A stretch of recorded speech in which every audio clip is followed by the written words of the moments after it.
வருக வருக என வரவேற்கிறேன். அந்த வானத்தை போல மனம் படைச்ச மன்னவனே.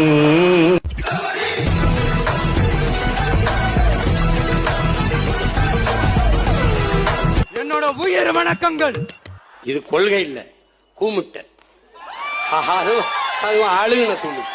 திராவிடமும் தமிழ் தேசியமும் இந்த மண்ணோட இரண்டு கண்கள் என்பது. திராவிடமும் வேணும், இதுவும் வேணும்.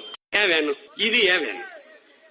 சாம்பார் என்று சொல்லு, இல்ல கருவாட்டு குழம்பு என்று சொல்லு. ரெண்டையும் சேர்த்து கருவாட்டு சாம்பார்னு சொல்லிட்டு. What bro? இல்லைங்க, இங்கிலீஷ்ல பேசுறாரு. Very wrong bro. நீங்கள் இனிமேதான் பெரியார், அம்பேத்கர் எல்லாரையும் படிக்கணும். நாங்க படிச்சு பிஹெச்டி வாங்கி தீசிஸ் சப்மிட் பண்றோம். சினிமாவில பஞ்சு டாலாக்குல தம்பி, இது நெஞ்சு டாலாக்கு. அப்படி இப்படி ஆச்சா போச்சான்லாம் இந்த கத்துறதெல்லாம் விட்டுட்டு, இந்த கோவமா கொந்தளிக்கிறதெல்லாம் விட்டுட்டு, ஸ்பீக்கிங் டு த பாயிண்ட். ஒன்று சாலையில அந்த ஓரத்துல நில்லு, இல்ல இந்த ஓரத்துல நில்லு. நீ நடுவான நில்லாம் லாரி அடிச்சு செத்து போயிருவா பாத்துக்க. தம்பி, நான் குட்டி கதை சொல்லுவன் அல்ல தம்பி, வரலாற்றை கற்பிக்க வந்தவன். நான் குளிரூட்டப்பட்ட அறையிலிருந்து சிந்தித்து வந்தவன் அல்ல, சிறையிலிருந்து சிந்தித்து வந்தவன்.